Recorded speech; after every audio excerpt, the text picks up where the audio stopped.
All right. All right. Good morning, everybody. We have a quorum, so we'll get started. Mr. Shy, will you please call the roll? Roll call. Councilmember Jeruso, Present. Councilmember Moreno, Councilmember Morrell, Councilmember Green, Councilmember Thomas. We have a quorum. Thank you. Before I get started formally, I know there are some folks in the audience, I think, who are here on the ARP matter, and just want to say that I had COVID at the last budget meeting, so that's why I wasn't here. And I know President Morrell said that there would be a meeting to discuss ARP publicly. There's going to be a joint governmental affairs and budget committee meeting on ARP on April 4th. So that's when we plan on taking it up. I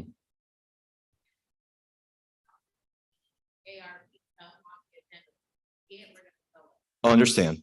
Thank you. Appreciate that. Okay. We're through roll call. Councilmember Morrell moves to approve the committee meeting minutes from February 9th, 2023, seconded by Councilmember Thomas. Any opposition? Hearing none, the minutes are passed.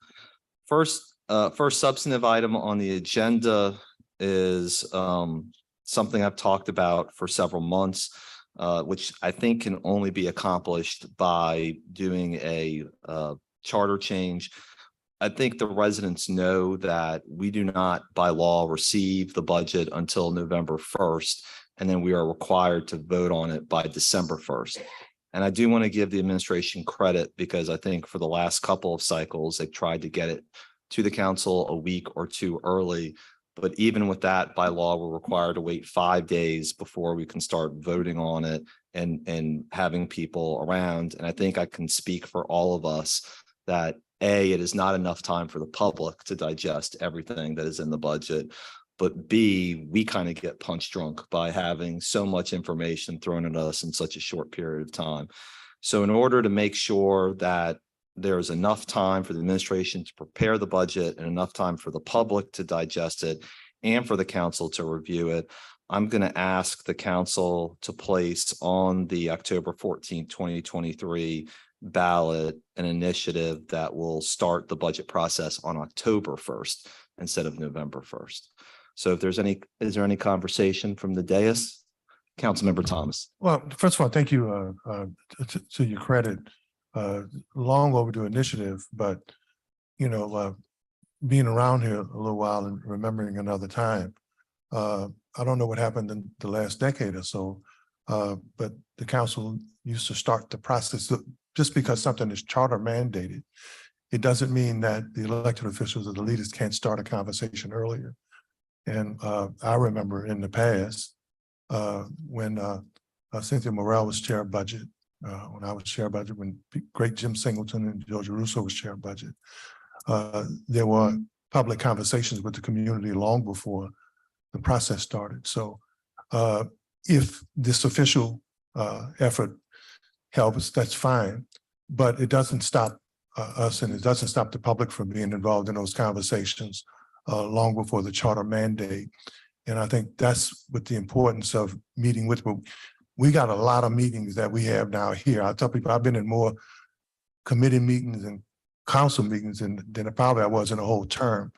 But before, they used to have a lot of meetings with the public, small groups and individual groups and larger groups. And thank you for wanting to get back to that because when they can digest it in small intimate groups or in community groups, it's a lot easier for them to work within their networks and then come back to us. So I appreciate it. Thank you. Thank you. And I agree with you, council member. I think this is not mutually exclusive, right? It can be a parallel process where the administration hopefully is speaking with the community earlier, as are we. President Morrell. Thank you. I think this is not unusual. I think we kind of have different perspectives on the way the budget process operates, old versus new. The problem you have, and I'm speaking to the public who's watching today, whether it's 100 or 3, when you don't have things like this in the charter, you're at the whims of an administration. Some administrations choose to be very forthcoming as far as what their budget priorities are. Some administrations do not. As many of you know who are here today, we fight and you guys fight to find out how ARPA money is going to get spent. And oftentimes we find out when they do a request for an author to spend ARPA money. That's just an example. If you are going to have transparency, you don't need traditional transparency. You need transparency in the law. You need things to be put in place in the charter to require every administration to follow a defined set of rules. I would argue, as someone who's followed councils for a longer than I would care to admit, as you said, my mom was the former chair of budget, that this council has an inordinate amount of public meetings, and that's not a bad thing. I do appreciate having small meetings with different groups, but the meetings that matter are the meetings that are on the record. Because when you see what a council member's positions, what the administration's position is on the record, that is when you have the receipts, so that if they do not follow what they say, you can hold them to account. There's a reason why this council changed the rules so that everyone at that table has to sign an oath card now, because we don't want to hear people's opinions when we're trying to decide how to negotiate a budget, set energy policy, Pastor Manning, or those sort of things.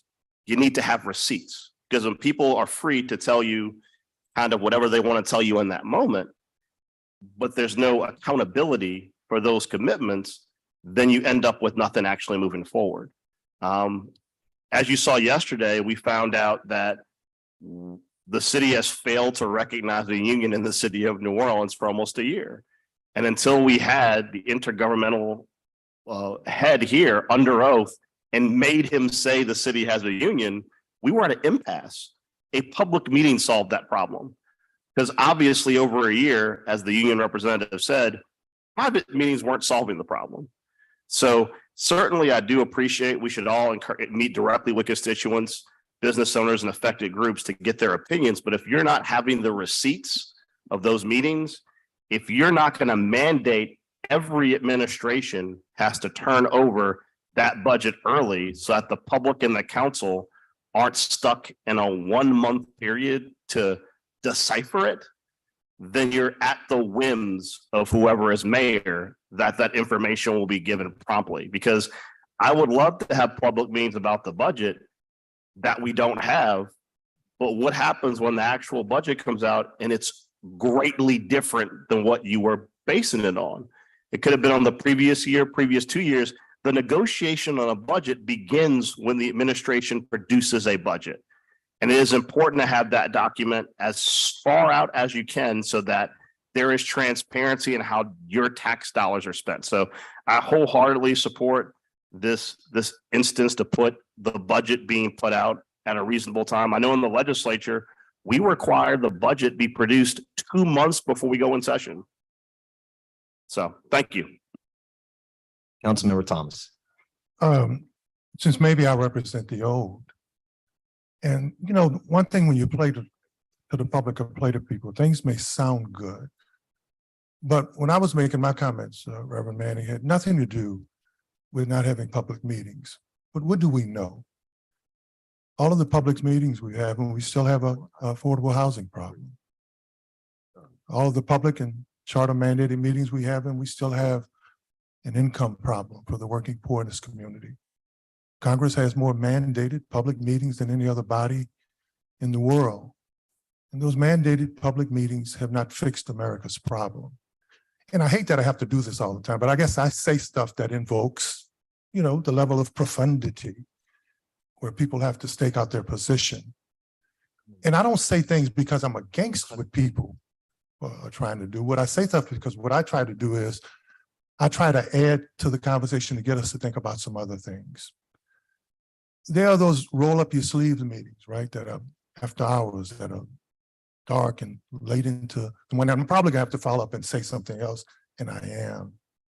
But it's not about being for or against anybody.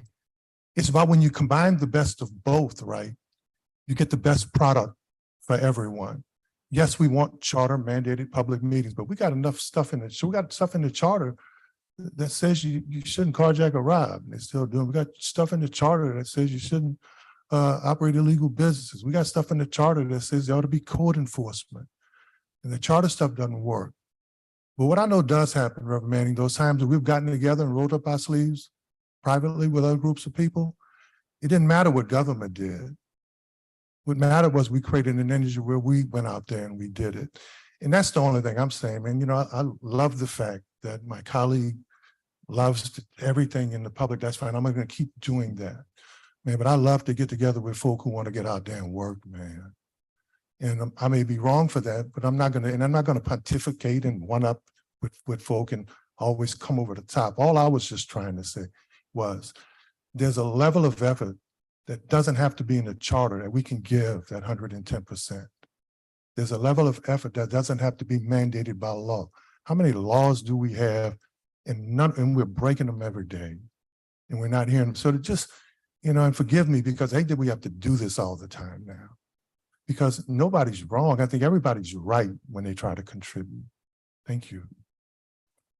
Thank you, Councilmember Thomas. Councilmember Morrell has pressed his button again, and then I'm hoping that will end this conversation on the day. I pressed mine again too. Yeah. I'll be more specific, I think, in addressing specifically my issues and why I'm very bullish on issues like this.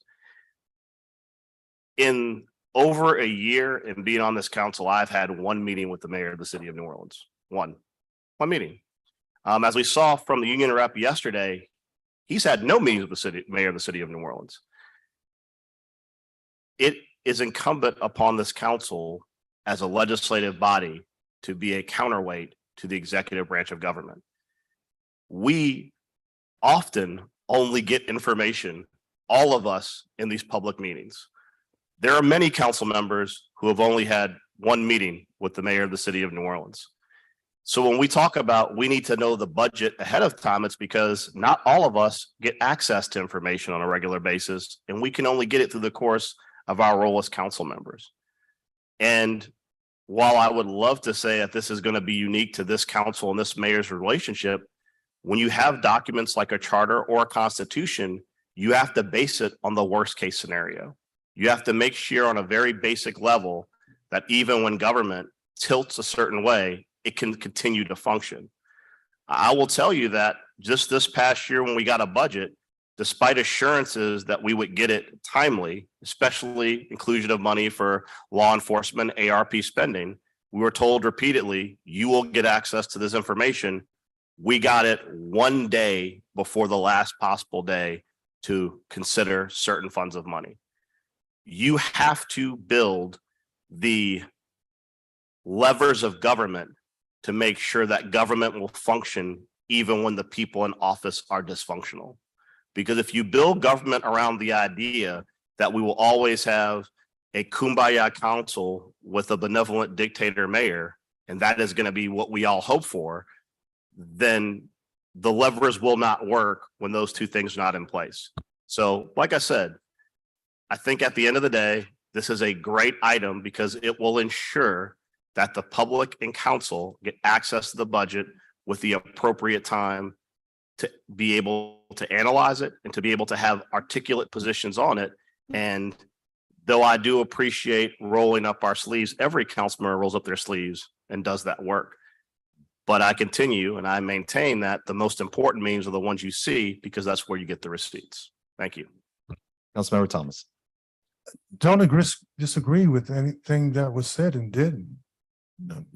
I just added the importance of, even though we have laws in areas of governance, that it doesn't stop us from going beyond that and getting together with our citizens and including them in spite of what the charter says, in spite of what the Constitution says.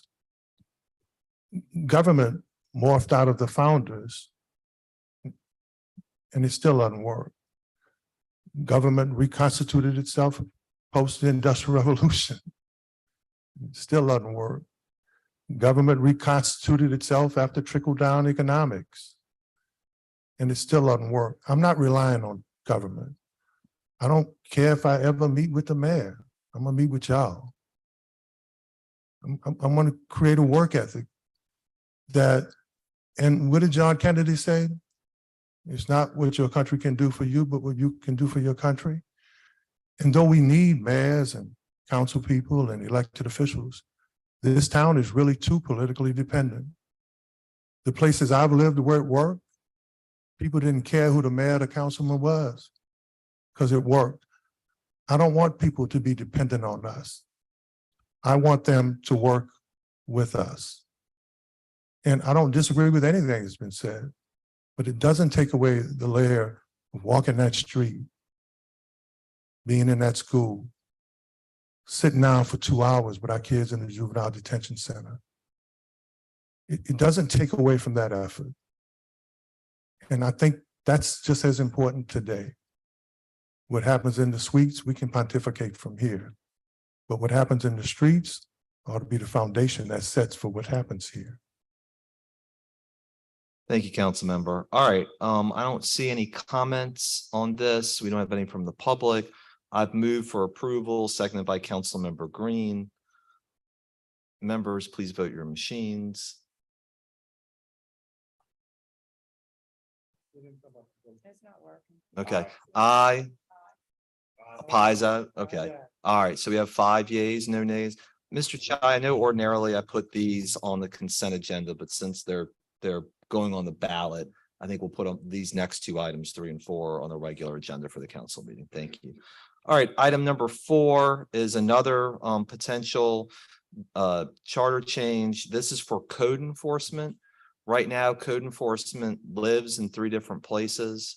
It partially lives in community development, it partially lives in sanitation, and it partially lives in safety and permits. And so the idea is just to consolidate all of these separate functions, which are doing one thing, into one department. That's it. So any comments from the dais? All right, I will move for approval. May I have a second? Second by council member Green. All in favor? Aye. We have 4 yeas, Donna, and Councilmember Moreno had to step out for 1 second. Okay, great. Thank you. All right. Seems like we're back up. We'll see if it works for item number 5. All right. Item number 5 is a legislative grouping, which is a carryover from the budgeting process. I think there are representatives here to present from Together New Orleans. See Reverend Manning here. Is Mr. Hancock and Mr. Moses here too? Would you all like to come sit at the table, please, sirs? And you can feel free to come discuss this item. Thank you all for being here.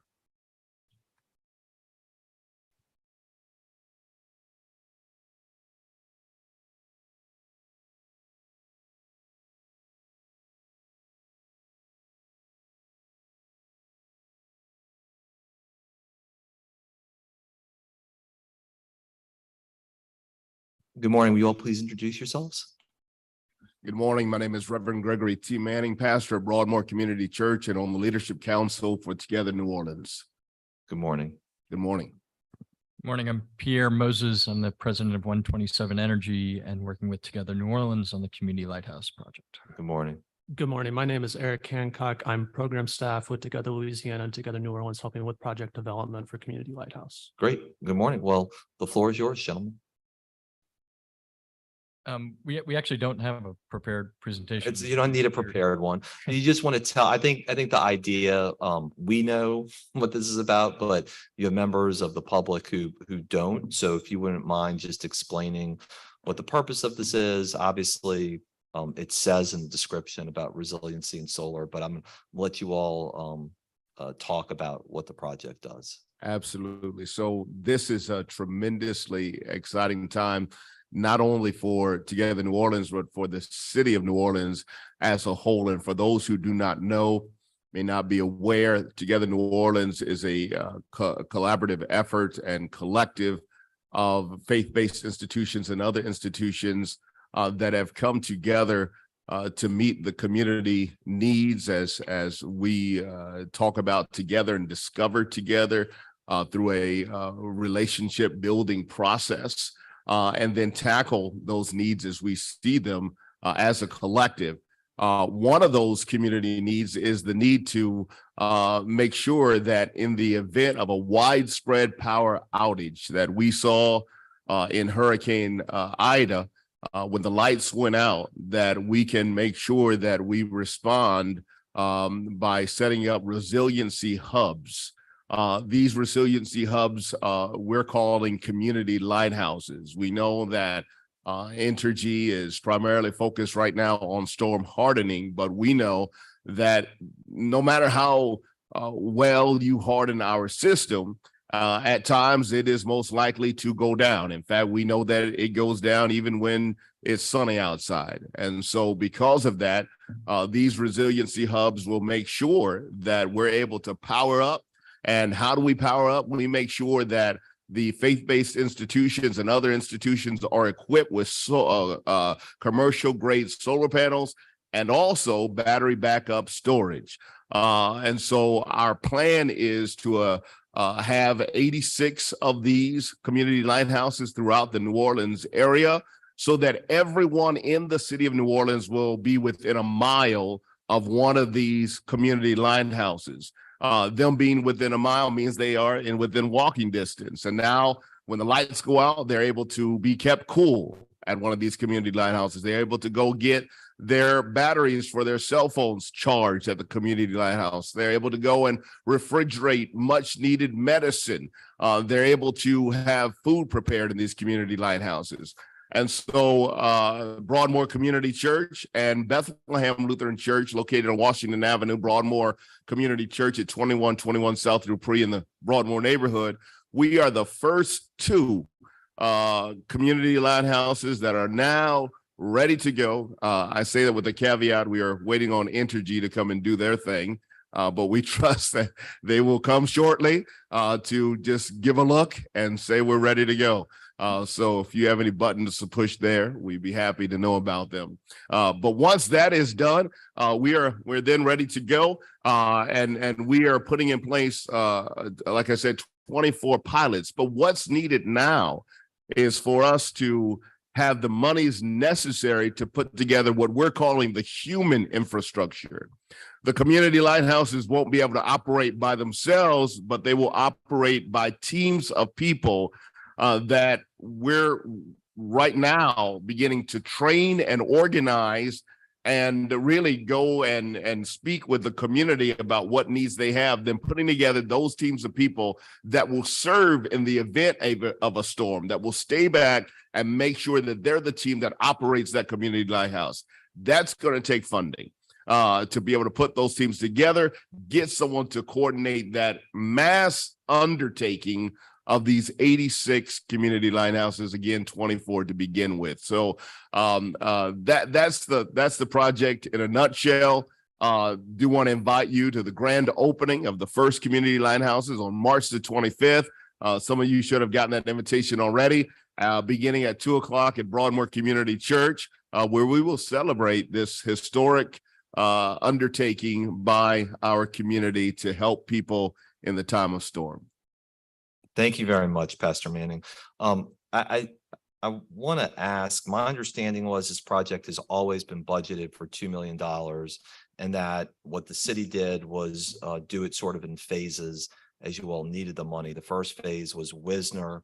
I think, members, this is what we approved as part of that one Wisner package in December. And then the second piece was going to be $1 million from ARP. Is that right? Correct, from ARPA. From ARPA. Okay. All right. Well, obviously, I don't want to take any of the words out of anybody's mouth or steal their thunder, but I think Pastor Manning has well said the importance of resiliency, solar, working with community. I think there was an article in the paper maybe yesterday that was talking about it's going to be more normal to have back-to-back hurricanes than not going forward. And obviously, as a result of what we know to be happening with climate change and science, that we have to be prepared to have alternatives to what our system is. And this is a start and a down payment on resiliency and making sure that our public is protected and doing so at places where they're comfortable. With that, I see the board is lit up. So comments from Councilmember Moreno and then Councilmember Green.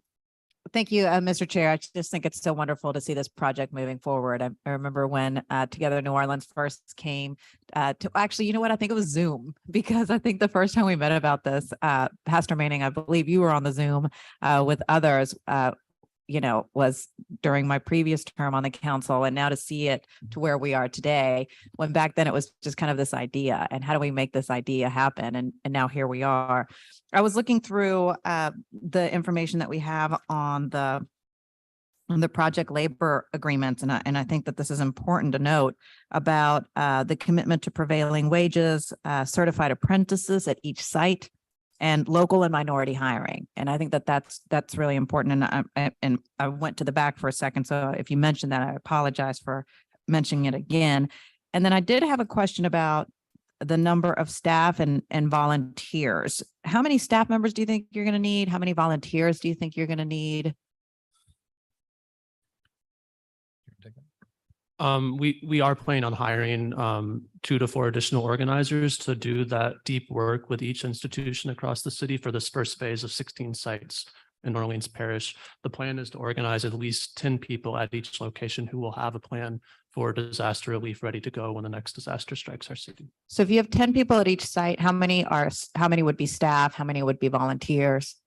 It's site specific. There's already been a number of meetings with GOSEP and NOSEP and NOLA Ready, and a lot of other organizations are already actively providing these types of community services. So it's going to be a blend of volunteers and staff that's hired and compensated directly by Together New Orleans.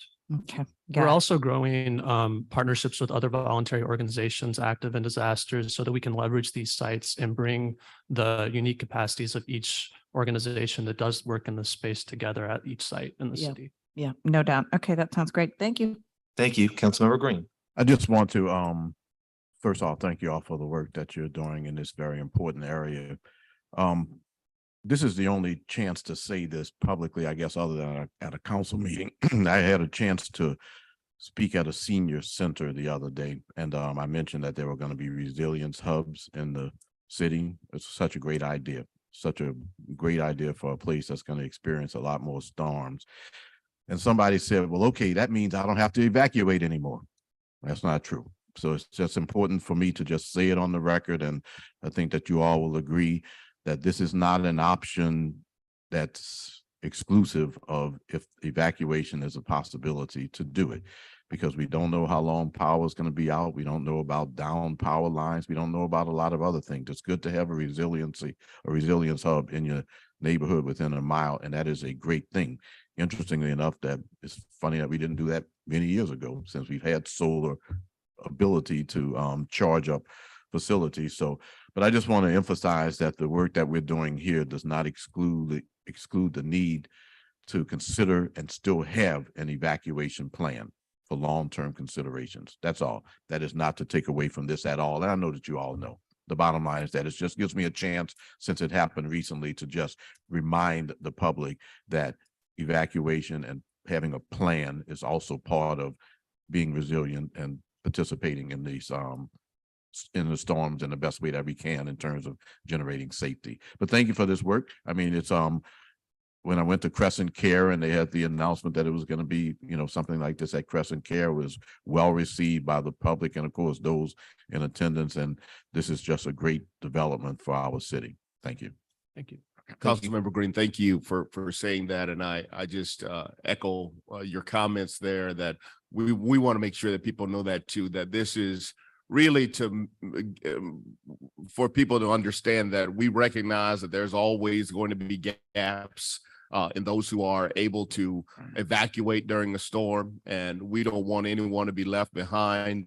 Certainly the community lighthouses cannot take care of every need, but we can help make sure that we can catch a bulk of the needs that are for the people who just don't have the privileges that others may have or the resources to evacuate the city. So I completely agree with you. Thank you. Okay. Thank you, Pastor Manning. I think also, am I correct? Are you translating, ma'am, in the back? Great. I have a tendency to speak very fast. So seeing that you're trying to translate, I'm just going to ask everybody maybe to speak a little bit more slowly. So that way we can make sure the translating is happening more effectively. Councilmember Morel. I'll be very brief. I just want to echo the comments of my colleagues and also say this was a great example of a community-driven solution to a problem, because this was an issue that we all know that, especially after Ida, that when we have tremendous citywide power outages, government kind of scrambles to provide resources to individuals. And this was a community-driven project to proceed with a solution to say, rather than simply responding to the challenges of climate change, we know we're going to have power outages. We know there are going to be people who, for whatever reason, cannot evacuate and they'll be stuck here. We know from Ida that there are people who can be significantly in harm's way if they're stuck here and the power is out. And so I appreciate the work done by Together New Orleans and others to come up with a solution and bring it to government and just ask us to get out of the way and help fund it. Because I think that oftentimes some of the best solutions to really complex problems are really driven by the community bringing the solution. That's all. Thank you. Thank you, Councilmember Morel. Thank you all so much for being here. Without seeing any public comment on this matter, I'll entertain a motion to approve. You gonna move? Moved by Councilmember Morel, seconded by Councilmember Moreno. Yay. 5 yeas, no nays, and that item carries. One more piece of business because of the new contract being in excess of $1 million. We need to move to approve the signing of the CEA. Moved by Councilmember Thomas, seconded by Councilmember Morel. 5 yeas, no nays, and this item will appear on the consent agenda. Thank you all, gentlemen, very much for being here and your work for the public. Thank We you. appreciate Thank you it. so much for your support, Council. Thank you. Yes. All right, next item on the agenda is item number 6, ordinance calendar number 34078. This simply transfers $8,296 within the office of the mayor to private grants. Are there any questions about this? Seeing none. Well, the screen went dark there for a second. It looks like Councilmember Green wanted So to moved. move. That's He fine. moved. You want to hit the, well, now. All right, you did let him do it. Councilmember Green has moved. Councilmember Moreno has seconded. Members, please vote your machines. 5 yeas, no nays, and that carried unanimously and will be placed on the consent agenda. Next item, number 7, these are calendar numbers 34079 and 80. This is to appropriate grant funds to cover payroll expenses during a grant period. Transfers $2 million from intergovernmental revenues to federal Treasury Department, and that is to the Office of Community Development. Any questions? Public comments? I'll move for approval. Seconded by Councilmember Moreno. 5 yeas, no nays, and those will be placed on the consent agenda. All right, the next matters involve contracts in a row, so we'll go through those. Number 8 is contract amendment professional services agreement between the City of New Orleans and Strategic Staffing. And then also, why don't we just take up Ms. LaGrue, number 9, while you're here at the same time, which is professional service agreement between City of New Orleans and 22nd Century Technologies. So please come forward and the floor is yours. Good morning.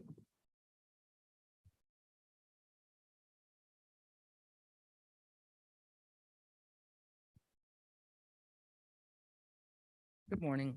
Good morning. So our strategic staffing solutions contract is in the final 6 months of execution.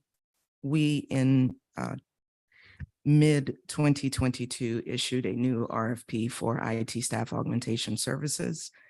This contract extension would allow us to maintain continuity of operations, maintain those staff until the new contract with 22nd Century Technologies can be put in place. This contract provides day-to-day IT resources, staff augmentation services, and it also funds the resources that manage special IT projects.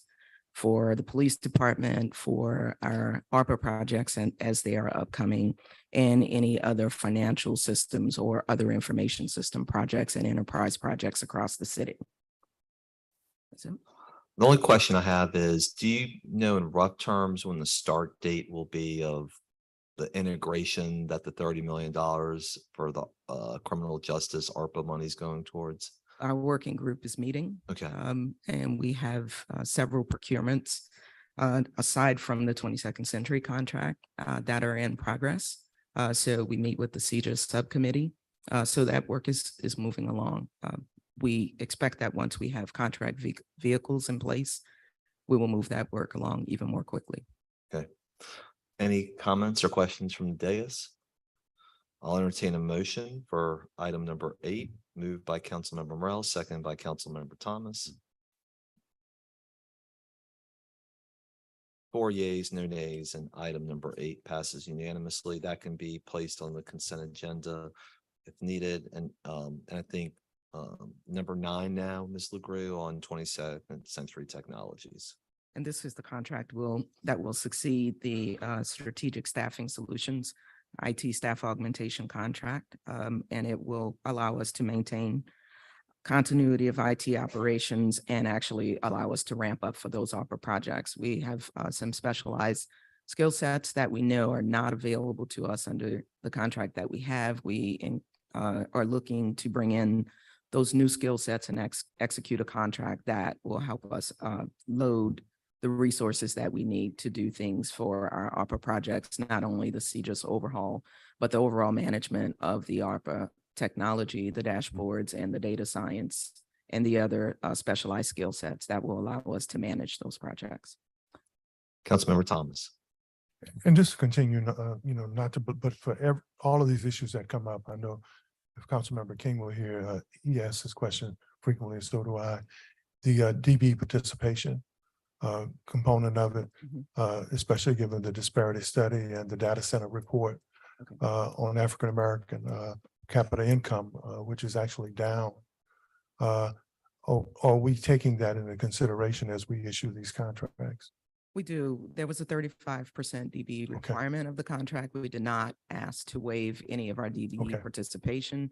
22nd Century is also open to onboarding other DBEs other than the ones that they included in their proposal. So we do intend to reach out to other DBEs in our community and make sure that they are able to participate. And this is standard for every contract? Yes.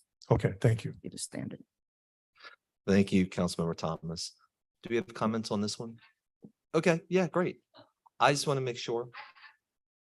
No, it's great. Well, I don't want to, we've skipped people before and that's what we try to avoid. I All appreciate right, it. Lexi, good to see you. Good to see you too. Lexi Peterson Burge, 3700 Orleans Ave. I'm one of the co-executive directors of the New Orleans Workers Center for Racial Justice.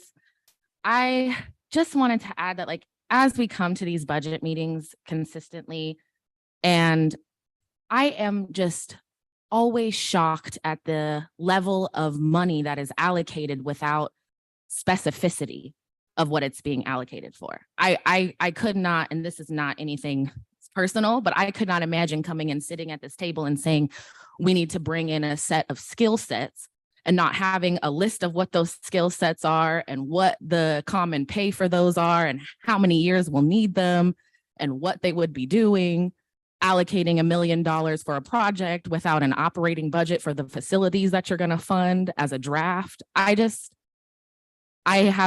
really hard for me to comprehend how those things are happening and there's no checks and balances. Additionally, to the point that was made earlier about charters and laws and having things in place for government to be able to have those checks and balances, there's continuation of allocation of money without checks and balances happening. So when ordinances are passed by you as a council that say the mayor and the city needs to come and provide updates, and they don't do that, yet continue to get money allocated, I'm not coming and checking in with you either if I can just not show up and have $30 million allocated to me without having to show up. I'm gonna just come in and sit down and say I need it. So I think there has to, y'all have to put y'all foot down at some point in time and say, we're not going to continue to allocate y'all millions and millions of dollars for non-specific skill sets if you don't show up and do your part in allowing the public to know how that money is being spent and being used. Thank you.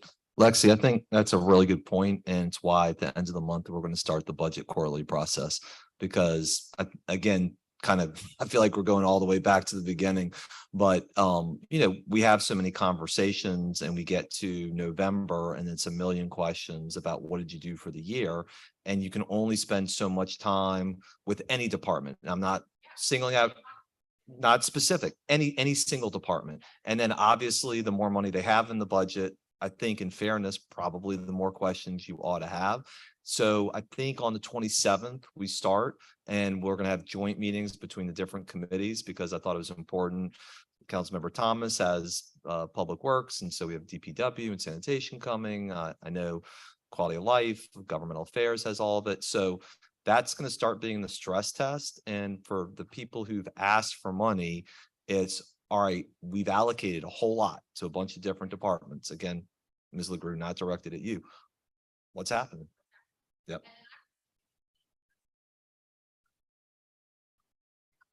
Well, I think we've shown by escrowing that we're not afraid to hold on to it if necessary. So I think that's a very well-placed comment that you've made. And I just want you to know, we're working with the administration for the first time that I'm aware of, to do this in a quarterly basis publicly. So that way we have some better insight. Any other comments on item number 9? All right, seeing none, I'll entertain a motion to approve. Moved by Councilmember Green, second by Councilmember Moreno. 5 yeas, no nays, and that passes unanimously. Thank you very much, Ms. LaGrue, for being here. All right, Mr. Mulligan, you're up next for the next 2 items, items 10 and 11, involving contracts with DER on separate matters. Good morning, sir.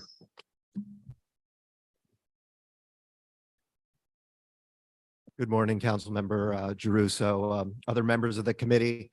I'm happy to be here this morning to discuss these contracts. I first want to thank you for your expeditious consideration of them and all the other support you've provided to the department and especially the men and women who comprise it. It goes noticed by me and by them, and I appreciate it. So these are essentially R2 demolition contracts. Every time you get those emails from Winston Reed with pictures of buildings coming down, it's DER that's doing that work. It's their backhoes, their excavators. And we have 2 contracts. One is for emergency demolitions. That's the vast bulk of what you see. These are imminent danger properties. The other contract is for non-emergency demolition, so-called strategic demolitions, where we get a demo order from a hearing officer and go through a longer process. And that kind of work we're going to be ramping up this year. And these are 2 one-year extensions. So we'll then next year have to take a look at what we do. But I can say we've been happy with this contractor to this point, satisfied with the work they do, the invoicing process, and the rest of it. So I'm happy to answer any questions you have. Councilmember Morel and Councilmember Green. Thank you. I just wanted to point out something that I don't hear very often.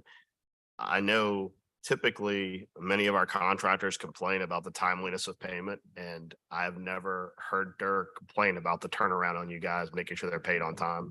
And I certainly hope a lot of other departments will follow your lead, because I think part of having that great reciprocal relationship with your contractors is when they do the work and they present you with the invoices, which you said they've done every single time, that turnaround is so important. So I would encourage other departments that are watching, if you want your different vendors and contractors to be as responsive as possible, it's important that when they turn around those receipts, that you make sure they're paid properly. So I've heard nothing but good things. If anything, hopefully, as we continue to work, you and I have been working on the blight ordinance, for example, that as we have continue to have more opportunities to remove blighted housing stock from the city of New Orleans, that will probably be expanding this contract in all likelihood. So thank you. Yes, sir. Thank you, Councilmember Morel. And I think, Councilmember Morel, you make a really good point, which is one I think we all collectively work on, which is making sure procurement things go faster. I heard Kim LaGrue say, I have things that are in procurement. I'm not saying procurement's doing anything wrong. What I am saying though is I think there are ways we can increase efficiencies with procurement and law that we ought to look legislatively at that. Councilmember Green. This just gives me a chance to just say thank you as a district council member. I'm pleased that whenever we do a newsletter, for example, it always has another example of demolition taking place. And it happens that it makes a difference in some of the communities to have some of those blighted properties removed. I just encourage you to recognize, and as you know, but kind of recognize that people do appreciate those demolitions, and they appreciate the work of the council making the resources available to get it done. Because in certain neighborhoods, we still have children walking by blighted and emergency demolition properties. And it's just not good for them as they're on their way to school to feel that the city has no interest whatsoever in their community. We can't get to them all. And in my district, for example, between lots and houses, there might be 500 that have to be taken care of in time. But it's good that we're making a dent in what is a very difficult wall to penetrate sometimes. And I appreciate that. Could you talk to the public just for example of increasing the compensation amount and why? Because people see those terms and they sometimes want to know why the city might be spending more in a particular area. Sure. So in the past, the city has relied almost entirely until last year on federal funding from HUD to conduct demolitions. It's been a priority of the administration, I believe also the council, to fight blight in our community. We do have a significant amount of blight. There's good evidence that blight causes criminal activity. It's also unsightly. It has an adverse effect on our neighborhoods for many reasons. And we've taken, I believe, a more aggressive and forthright approach to going after problematic properties, and especially some of the worst of the worst. One I would mention in Councilmember Thomas's district, La Quinta Inn, we're able to get that down. And there's more work to be done, no doubt about it, but we are trying to do everything we can internally to get the administrative piece in place to be able to execute our anti-blight operation. So we are, for example, asking for this increase of $4 million to the emergency contract. We've encumbered and spent almost all of the $6 million that has already been authorized on that contract. And this is to prepare ourselves to execute this fund balance project. So we are now going to use some of that existing fund balance to go after blighted properties and improve our community in that way. And I have said to a bunch of people that I really think this is a transformational moment to improve the quality of our neighborhoods, get rid of not all blight, but an enormous amount of blight, and just make our city safer and more livable. So this is one piece of a lot of administrative work that's going on behind the scenes in code enforcement that at the end of the day is gonna result in a blighted, dangerous property used often for criminal activity to come down. I know how hard it is to tear down a property. I happen to be in the real estate business and was involved with some demolition. So we have the ability to report that at least one property a week is being torn down in the district. The latest one, in the Franklin Avenue area, which was a danger to the children. So, and I keep saying the children because we need to think about how children feel when they walk out of their house on their way to school and they see a property near them that is in danger of collapse and it's taken so long to get something done. So we're doing something about them now. And, in behalf of the, persons in my district, the many citizens who live in our district in neighborhoods that very honestly people have been feeling in the past have been ignored. There's a lot of appreciation for the fact that we're removing some of this blight. We're making a dent. There's a lot that we have to get done, but this increased funding to the members of the public will result in even more blight being removed, which helps us to rebuild the city in the long run. So thank you for the work that you do. Yes, sir. Yeah, I Thank you. think I'll echo that. We all are thankful for increased work to demolish these buildings, and we appreciate the work that you and your team are doing. All right, I'll move for approval of item number 10, second by Councilmember Green. Members, please vote your machines. 4 yeas, no nays. Number 10 passed unanimously. And as the machine cycles through, I'll move for approval. You want a second again, Councilmember Second. Green? All in favor? Aye. 4 yeas, no nays, and item number 11 similarly passes unanimously. And all of this can go on the consent agenda if need be. Thank you, Mr. Mulligan. We Thank you. appreciate it. All right, next up are some motions now regarding additional items. We'll go sanitation, then health department. Mr. Mulligan, do you want to just do number 14 while you're here? I'm sorry, I just don't want to make you up and down. Yeah. That'd be great. Thank you very much. So Yes. this is our grass cutting vendor, H&O, our primary vendor. We're same kind of story. We're happy with their performance. I spoke with my grass coordinator, D'Artagnan Stovall, about it yesterday and about the invoicing and the quality of the work they've done and the proof that they provide us. And we're satisfied with all of that.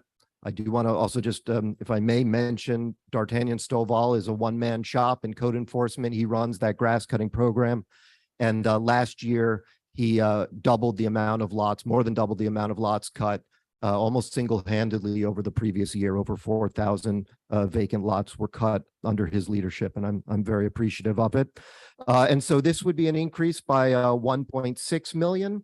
Last year, we spent a little over $1 million, about 1.1 million on grass cutting from this contractor. And same kind of story, just anticipating ramping up our operations, getting this administrative backdrop in place to be able to cut more lots, get rid of more blight.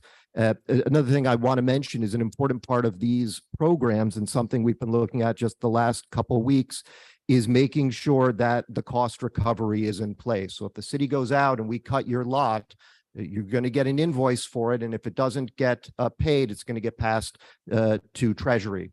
That's the law. And similarly, if we demolish a building using city funds, we're going to have a cost recovery hearing, and the owner of that blighted building is going to have to pay. So that's an important element of our work generally, and especially the way that we're looking at these projects moving forward. Thank you. Councilmember Thomas.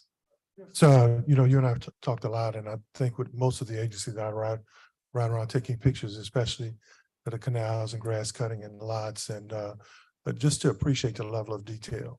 One of the things that has bothered me, and I think you and Mr. D'Artagnan are you specifically, how differently they treat certain communities in the past. If you're going to cut the grass in parts of the east and the lower 9 and Central City and Kurtown and parts of the cutoff, cut it the same way you do on the lakefront, cut it the same way you do in historic communities. And I've seen a attention to detail where they're cutting it and also cleaning. And I'm hoping that maybe at some point we can get a private folk who have lots and probably do the same thing instead of just blowing it in the street and blowing it in our drains. But thank you for hearing our concerns about disparaging neighborhoods and how they cut the grass and how they treat it versus those upper echelon neighborhoods. I'm seeing a difference. Thank you. Absolutely. Thank you. Thank you. Members, I note that right now, council members Thomas and I are on this motion. Does anybody else want to be added? Councilmember Green, Moreno, it's full vote. So we'll add all members to this. I'll move for approval, seconded by Councilmember Thomas. 5 yeas, no nays, and this will go on consent agenda as well, with all council members as co-sponsors on this committee. All right, why don't we go in reverse order? Number 13, which is motion M23B, Dr. Avegno to present on a proposed CEA with UMC.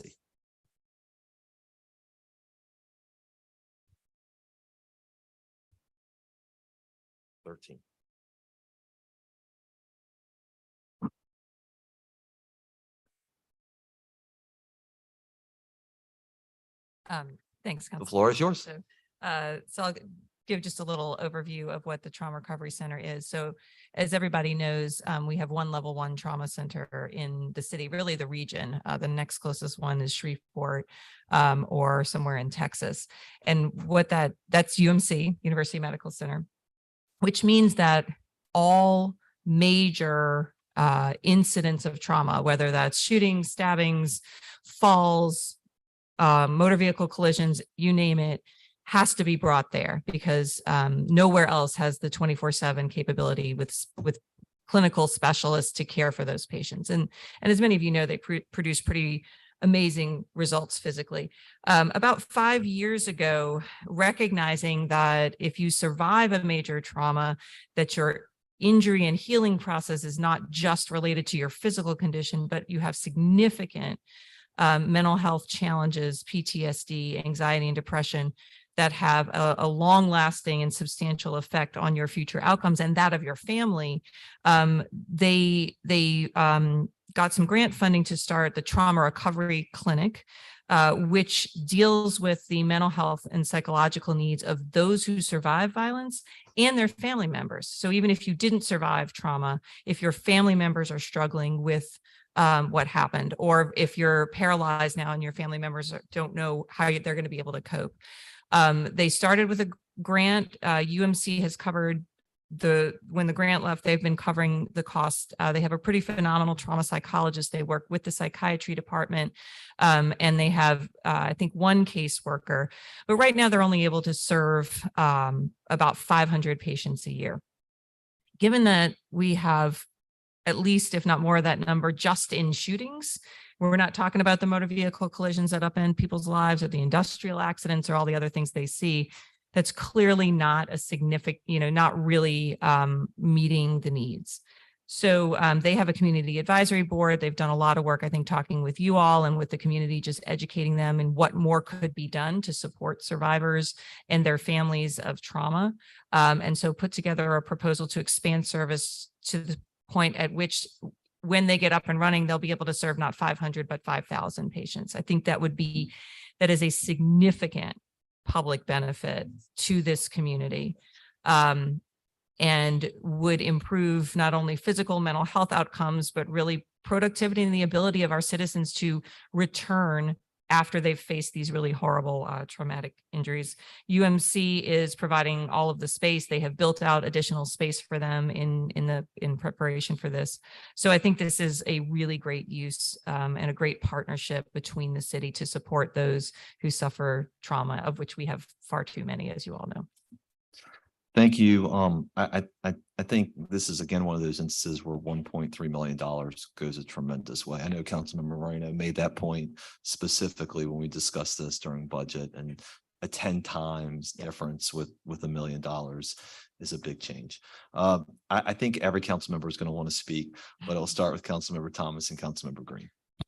Well, I didn't want this opportunity to go by. First of all, this initiative and this effort, you can't qualify. Really, it's priceless in terms of what it'll do.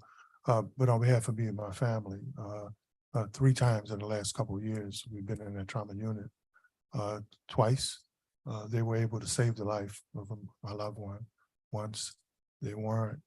But even with the limited resources they had, those professionals in the trauma unit were there to counsel family. They were the doctors, the nurses, the emergency specialists. Each time they came out with our families, they spent extra time before, even when in the last case, when the person expired, there was a level of care there. So I don't think people understand just how much that means. And then the 2 cases we have with our family where there's ongoing therapy, that matters because they're not over it. The family is not over it, and there are too many people that maybe don't have our relationships, or maybe they don't know where to go, that an effort like this could help. That not only helps heal those families, it has an overall impact on the violence and the culture of what happens after the violence happens in our community. So, but I just want folk to know the resources that they've had. They've been tremendous with our family. And even when they couldn't save the life, the level of care was bar none. Thank you. Thank you, Councilmember Thomas. Councilmember Green. During the budget process, a couple of people came to me and to other council members and talked about this recovery center. And I'm just saying that I'm glad to see it happen and that this is money well invested. I understand that we'll be able to reach what number based on this? 5,000. 5,000 versus we were limited at 500 Right. before. And so I want to since you gave that number, I just want to encourage the public to recognize that this is a resource that should be used. It's important. It's not a burden on the public for anyone to use this facility. It's not something to be embarrassed about, if you will. It is something that is designed to enhance the quality of life for those who experience serious trauma. So just want to emphasize to the public to look this information up, be aware of it. If there's things that you can have people to put on their refrigerators, for example, you know, just somehow or the other that the public knows that this trauma center exists and that they can recommend other people to it. So, you know, thank you for your work in making sure that this was incorporated. And thank you, members of the council who recognized and incorporated it into the budget, that this increase is going to make a real big difference in our city in terms of people being able to access the resources. But to the public, do not hesitate to use the Trauma Recovery Center and to refer others to it. There's no limit, if you will, on who can access it. Thank you. Thank you, Councilmember Green. Councilmember Moreno. Thank you, Mr. Chair. I really just want to thank Dr. Avegno really for having just a full understanding of the significant necessity in our city to assist those who have been impacted by trauma that they've experienced, whether it was, you know, because of a family member who was a victim of a crime, or whether because they themselves were in a terrible accident, that you have such a significant understanding of this. And because of that, we're able to come to the council and say, let's provide more resources for the people of the city. And let's do it through UMC, through a program where we already know is doing great work. And we know that the program is working. And now we're able to scale it up.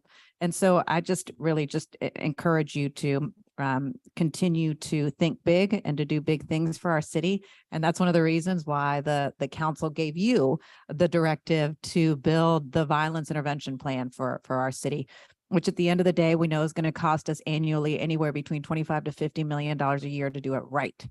But we know that with you and with your team, you have the right resources and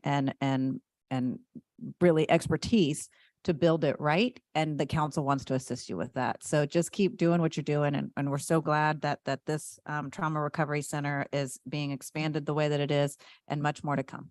Thank you. I appreciate the confidence in our department, and certainly no small part in many, many, many years of caring for our trauma victims. I think gives me a pretty solid understanding of the vastness of the need. So thank you.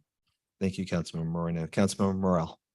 Yeah, I won't echo all the comments my colleagues have made, because we'll be here for a very long time. I would like to add that certainly we appreciate all the work you do, Dr. Avegno, every day to make the citizens of the city safer in a variety of ways, not just in the trauma area. But I think we would be remiss not to thank LCMC for being such a tremendous partner. Every time the city, with your direction, goes to LCMC for help, they always step up. And even in areas where you don't think a hospital system wants to get involved, whenever you've gone to them and said, we need you to be a partner to resolve this, they never balk. They never say no. They say how we can help. And it's important to note that when you have a level 1 trauma center in a city where poverty is so rampant, you basically operate at that level at a loss.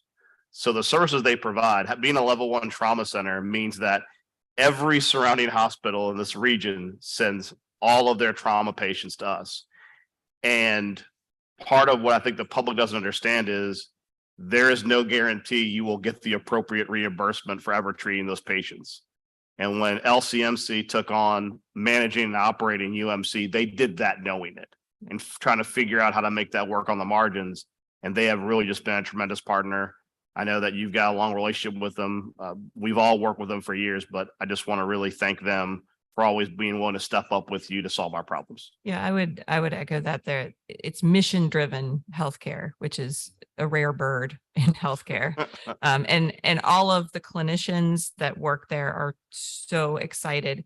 I think that the city is really getting more awareness of what they do, because they've been doing this for a really long time. And so I think that really gives them a boost to want to continue to do it in really challenging circumstances. Thank you.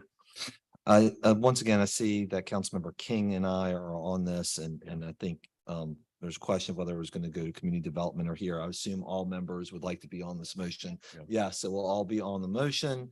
As we, vote on it, I've moved, seconded by Councilmember Morel, 4-0. It passes unanimously and we'll go on the consent agenda. Thank you very much for your time. All right, next up is item number 12, our penultimate item, M23A, which is about Department of Sanitation in Richards.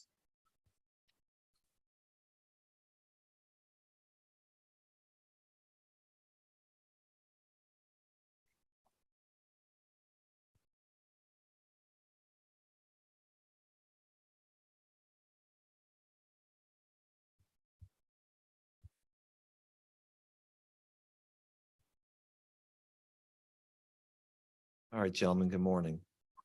Hey, good morning. Morning, Council President Morel, Council Vice President, Councilmember Green, Councilmember Trusso. I know I moved on you. It's always confusing. Yeah, thanks for giving us the opportunity to brief today on the motion for a settlement agreement for ritual disposal. I've got with me today our counsel, Austin Wiltie, and also my Director of Sanitation, Matt Torrey, with us, and we'll answer all the questions Okay. that you might have. Well, okay, that's what the man said. All right, so I was gonna see whether Questions on this item or just general questions? I would be remiss to say that, the settlement agreement does have confidentiality agreement in it. Council, I talked to Daniel today, the counsel for Richard's Disposal. They could not be here today. They're out of town. So I've got Austin here to pull my coattail, me or Matt, if it's something that, we're I not would just able to- mean, are the questions limited to this item or just general questions? You made a famous little error there, Joe, and used like an always or never Well, word. just because we had a really interesting meeting yesterday where we had some union reps that said sanitation personnel were not allowed to meet with them. And I was wondering, since we have Mr. Torrey here, is there a reason why union reps were not allowed to meet with sanitation personnel? So, good afternoon. I did hear about the meeting yesterday. I didn't watch it, but I mean, I think as an operational department, we take direction from the CAO's office. I think we've reached out to them several times over the past year, seeking clarity on whatever the relationship might be with this new organization, and are just awaiting direction on how to proceed with that So relationship. they hadn't previously given you clarity on that. No, we have no direction on the relationship with this. You've answered my question. Thank you, Ms. Torrey. Thank you. Any questions about the matter at hand? Yeah, absolutely. Yeah, I just want to make sure that I understood it correctly. Did you ever receive a CAO directive not to engage? No. So no directive at all? No, we had a previous relationship years ago with the SEI Right. Mhm. organization and had a directive with regards to that on what that relationship was, and we operated under it for many years. Some of their materials are still in our office space Mhm. from that relationship. But we were never made aware of the new relationship or what the parameters of it are for the new group. No. And so did you send any information to your employees that they could not talk to any of the folks from ASME? We've never told any employee that they can't talk to anybody, but with any organization that seeks to come onto city property, we would need guidance on whether or not that group is permitted to come onto city property during working hours. So And yes, you hadn't received the guidance from the No. CAO. Got it. Okay. And to be clear, Councilmember Moreno, I just within the last few weeks, I heard about the relationships. So it's first I've heard about Okay. it. Interesting. Thank you. All right, before we let Measures Threat, Wiltie and Tory leave, any questions about item number 12 itself? Questions? Councilmember Moreno. Yeah, I guess what I have a question about is, I think it would have been good for this to be more thoroughly discussed with council members in advance to just, now during the meeting. So,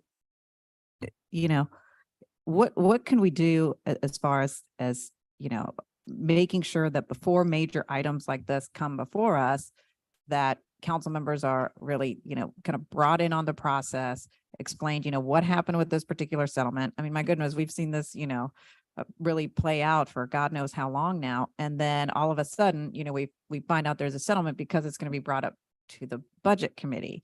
So what can we do to fix that kind of communication piece?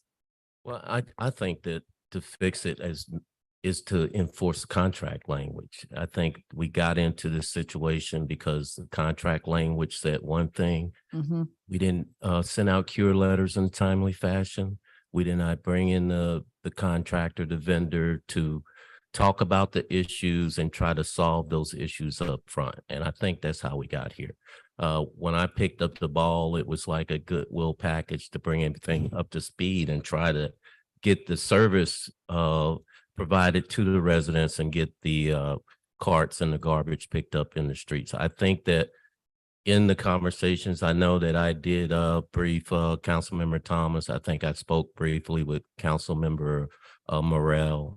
We reached out to council attorney to have them invited them to the conversations. They did not want to participate.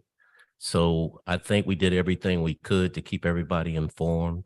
I know that right now the service levels have came up to some reasonable levels. I think we've got a good path forward.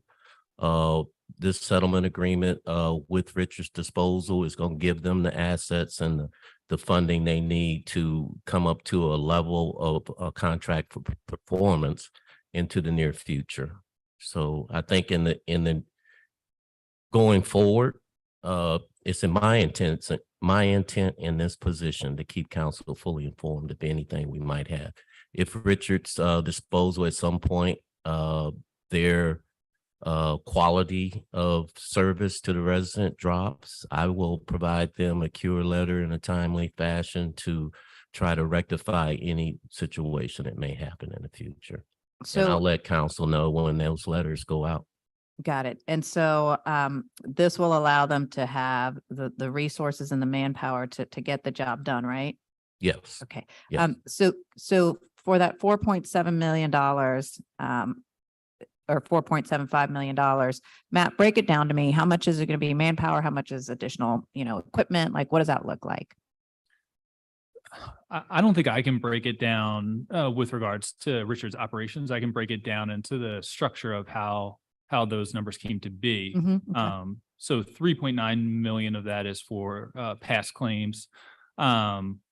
So that would resolve all past claims that Mhm. may have come as a result of the contract between the city and Richards, whether that was emergency tonnage, resources, wages, unit counts, et cetera.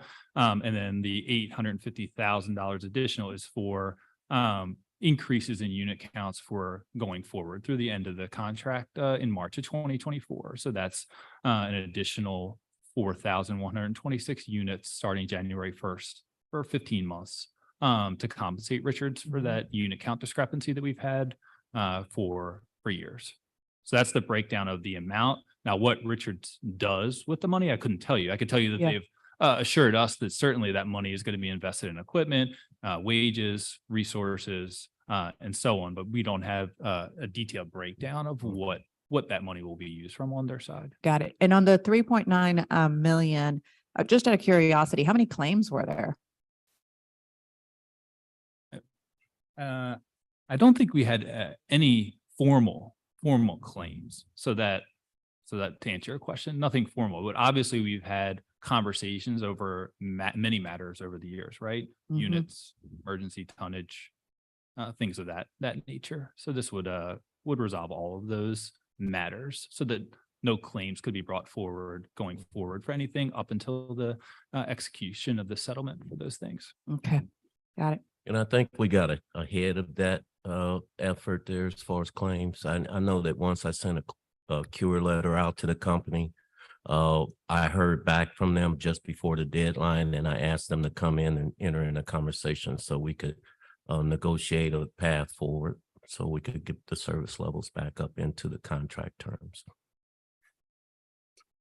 I have one question before I get to Councilmember Green, to maybe piggyback off of something Councilmember Morrell asked earlier, which is we approved the motion today if we approve it, and then it gets approved by the council on the 9th, how quickly will Richards be paid? Because I know a lot of times it seems to take 30 days, but given this dispute has been lingering and the fact that money's is really at the heart of the essence of it, it seems to me that this ought to be an expedited payment. And I think the terms, Councilmember Jeruso, that first payment of 1.8 of these fundings, I'm gonna make sure they get it as quickly as possible. Okay. I think in the discussions, it was a combination of buying new equipment from aging equipment and also paying additional salaries to bring the salary levels up into a competitive range Right. with the other companies with the new contract. Yeah, I mean, I guess we all understand the economics of it all.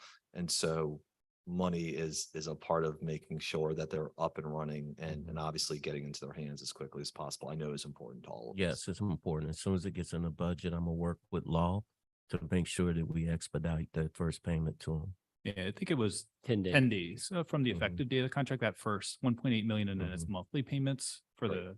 the remainder through the term of the contract. I see Mr. Welty shaking his head, so I appreciate that.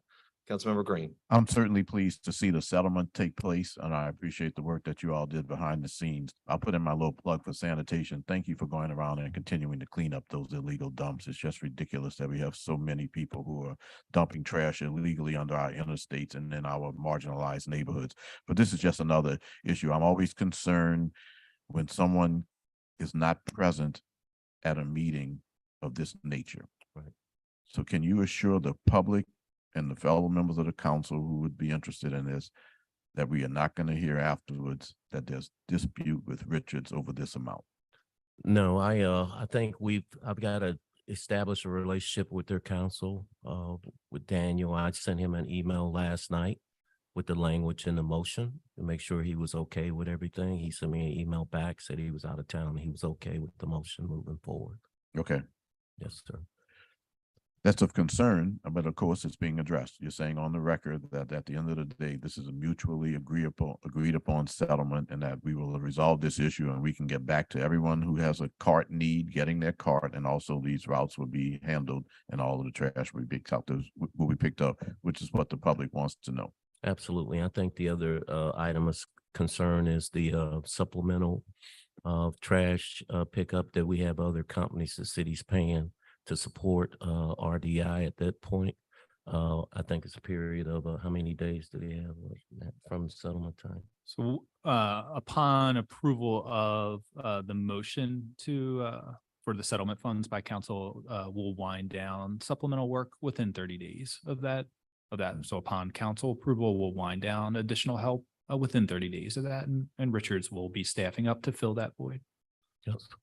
What is being done or has been done to address the tonnage issue so that we don't come back a year and a half from now and have to come up with much more money because the tonnage has been incorrectly calculated? How is that done?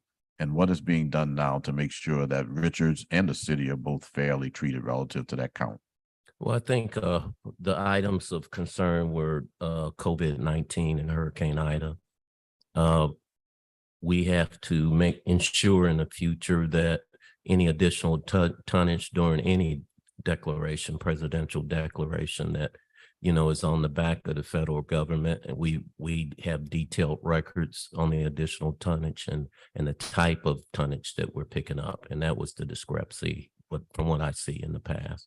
So in the future, we're going to make sure when we go into debris operations, whether it's municipal solid waste or debris, that we've got our monitor teams out there to ensure that we get reimbursement. That gives us confidence to just pay all of our vendors out there collecting debris and municipal solid waste to pay them on point. Whether we get reimbursed or not, it's a responsibility of the city to do so. Okay, and the last question is, you're very confident on the number of households now. That seems like a significant gap. 4,100 or 3,100. There was a discrepancy between what Richards was picking up and what sanitation was saying they should have been picking up. I don't know how that gap resulted, but I just want the assurances, as I think the public would want the assurances, that we're there now. And over the next 15 to 18 months, it's not going to be suddenly that we're now still 2,000 households off. We're pretty confident, right? We've had several meetings with Richard Disposal and our attorneys and their attorneys to where we got to a good place and we're ready to move forward. Okay, I'm glad to see these negotiations take place, and I appreciate the work that Richards has done over the decades in its business, but also over those years since this contract was initiated for the city. This settlement, since the public is going to get back to normal in terms of the collections and also those carts will be delivered, seems on the face to be a win-win, and I appreciate your Yeah, negotiations. it's a win-win. And for those We want them to from be Richards who are watching, we Yes. appreciate your participation and also in some respects, your patience, in helping these issues to get resolved. And naturally, we want all our vendors to be successful. Okay. So we've worked hard to try to make that happen with Richard's Disposal in this case. I have one more question before we vote. So my concern still remains getting Richards back on equal footing. And I appreciate the work that Richards has done and the city has done to try and reach a settlement on the past terms, whether it was tonnage, can numbers, et cetera. But it seems like we may still have an issue once this period ends and there's no more additional supplementation and the per can differential between the two different contract areas.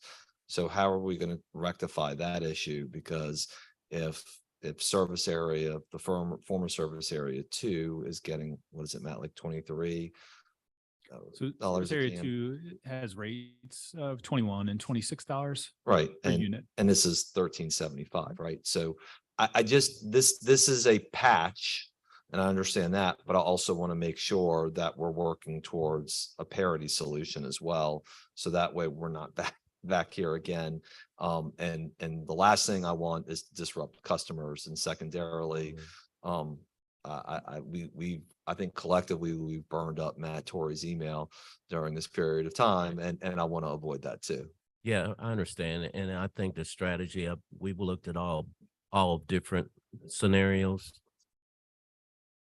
We have looked at all different scenarios, Councilmember Drew. So as you know, during these negotiations, we had a RFP on the street that we pulled back to give Richard's Disposal an opportunity to be successful. I think they were in agreement of the rate that we have right now. They were confident that they could come back up to service levels for the contract.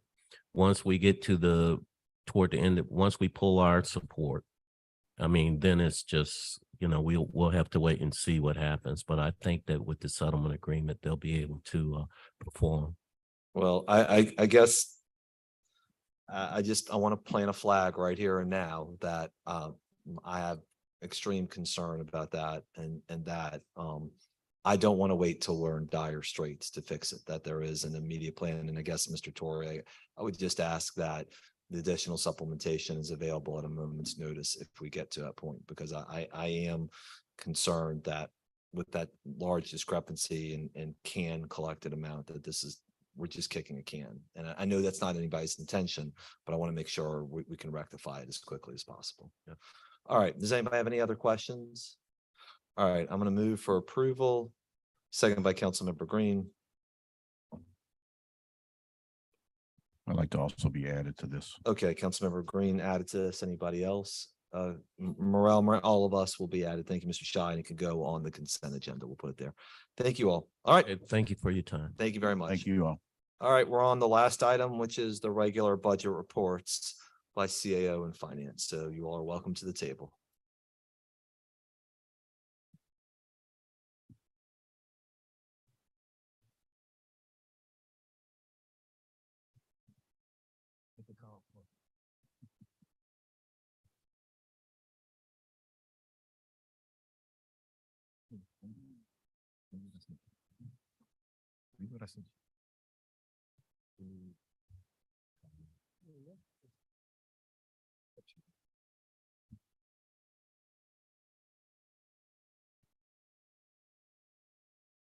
Good morning, y'all.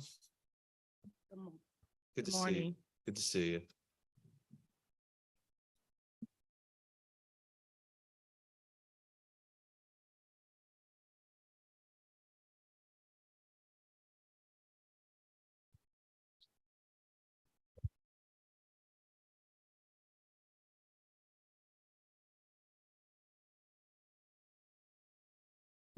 All right, the floor is yours. Great, thank you. Matthew Cooper, Chief Economist. So just as, you know, just to reiterate what we talked about in this report last month, these numbers are preliminary. We have a modified accrual process for our revenue accounting. And so everything that's collected within the first 60 days of the year, is eligible to be put back into 2022. So these numbers are subject to change. Like, for instance, the other taxes portion, which contains sales tax, is at more than $30 million in revenues, that there is some portion of that will be put back into 2022. So we'll actually be able to begin reporting actual revenues for this current year in the March meeting. And so that's really the timeline we're looking at. What I would like to report, though, is I do have some preliminary numbers on property tax collections, which are ongoing, have been going on. So right now, total property tax, at least for general fund, I'm just speaking about general fund. Of course, we have property tax revenues that go to all different types that are non-general fund revenue sources. Right now, we're at $130 million of total property tax revenues, and that represents 79% of our forecast for all 2023. And just to note that, you know, of course, the way that we collect our property taxes is it all very much front loaded into the beginning of the year, right? Because of the way that the due dates are. So just to give you that report right there. Thank you. We appreciate getting that number. It's good news. Go ahead. Can I just ask one thing about this one? It's encouraging to see other taxes up. And I'm sure license and permits will catch up, but intergovernmental was blank, as was fines and forfeits. And I never root for fines and forfeits, but I'm just sort of curious if there's any preliminary reporting there. I don't have preliminary numbers yet. All right, we'll just wait till March then. When the March numbers come in. Yep. I guess today is the first day of March. Yes. All right, Mr. Large. Good morning. Good morning. Brandy, the large budget administrator. I have with me Kimberly Warren, who's assistant budget administrator as well. Some of our data is similar to what Matthew related to about the 60-day accrual. We also will have some updates on our personnel projection spending. When the formula was ran for some of this data, 4 months where 4 pay periods were used instead of 3. So some of the projections that we see here, these numbers will not be as high, and we do not expect the surplus to be in these numbers. We're also dealing with things that are not captured yet this year, with dealing with less than 2 months of data, when we have pay raises that are not accounted for in several departments, and position changes that we know are going through with civil service, and some of those things are being updated as well. So next month, when we present for the March data, we should see some better reflection for our personnel numbers as well. Okay. Can I just ask this? Is there anything that we should expect, obviously, with Mardi Gras and having more law enforcement here? Do we have any sort of back of the envelope total increase in Mardi Gras costs as a result of having? That payroll information has not been provided to us yet, Okay. so we should have that information for you next time. Yes. Sounds Would perfect. you like some information specific on that when we come? Just next time, Yes. it'd be nice. I mean, it's just sometimes I find what happens is police goes up dramatically from, you're just shaking your head like, and so I think we eyeball it, and particularly I would imagine this time it's going to be much more significant as a result of having other agencies here. It will. So you will have that information. Okay, perfect. you. Thank you.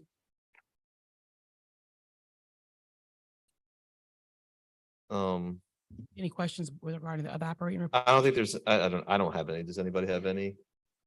Do we want to let Councilmember Green talk about FTEs? Yeah, 'cause I'm gonna say, it looks like we've hired a few people lately. I'm gonna just tell you all, Yeah. that's good numbers. We have some departments actually who have more than 100% of their positions filled, which is an interesting statistic, but I guess we'll hear about that. That later was on, how we but- did the budget, right? When the vacancies came out, but we allowed departments to continue hiring. Right. So that's why we're at that. And so we'll be, again, looking at that on a quarterly basis and coming if we need to make alignments in their budget if needed. I mean, I agree with Councilmember Green. That is welcome news to us. And I Right. know the CAO in particular has said that departments would hire up as needed. So to see certain departments, like there's one here, property management, that's at 108% HDLC is at 133%. So seeing that is welcome news. Members, do you have any specific questions about FTEs? Well, but you asked me, I didn't get a chance to put in my plug. Please do, sir. We are hiring. At the end of the day, we've hired a good number of people in the city of New Orleans, and I want to encourage our citizens to recognize that these are great paying jobs. No job pays less than $15 an hour. They include retirement benefits and also health benefits. And you see from the numbers, if you can compare, that agencies are actually doing the hiring. So go to NOLA.gov/jobs or go to individual departments and apply for these jobs. We have a lot of students who are about to come out of school right now, for example, in graduations. They should consider the city of New Orleans. But it is working. And it's not just me saying it, it's certainly council members too, and it's certainly the department heads working.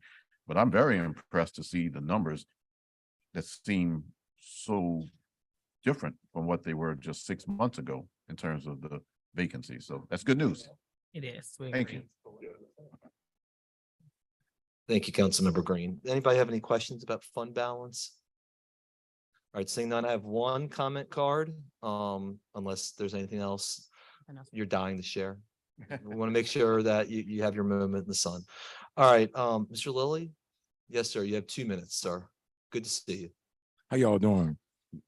Good to see you. I've been here on several occasions to support my program, Leaders Educational Counseling, LLC. We help people get off drugs. We assist them with housing and food and all that. But we to the point where we about to close our doors. You know, I've been here to try to get help to come sit down with the city council to try to help us keep our doors open to help these people. You know, we go in our pockets, we pay for bus tickets for them and meals like that. But we got some people we can't even get because our van down. And, you know, our doors about to close. I'm 7 years in recovery. My supervisor, 30 years in recovery. All we trying to do is help clean the city up, help people get off drugs. But now I've been here 4 or 5 times, gave you all my flyers and everything. We just need some help from the city council in the city of New Orleans. You know, Well, I see people from the mayor's office here. Maybe they can spend a minute with you afterwards, talk about community development and available funds from that source. Because that's the most likely source of money available. They're right over there. Yes, sir. thank you very much. Yeah, absolutely. Thank you very much. All right. Unless there's any other business. The Councilmember Moreno moves to adjourn, seconded by Councilmember Morel. All in favor. Thank you all very much, administration. And we stand adjourned. Thank you. All right, a lot of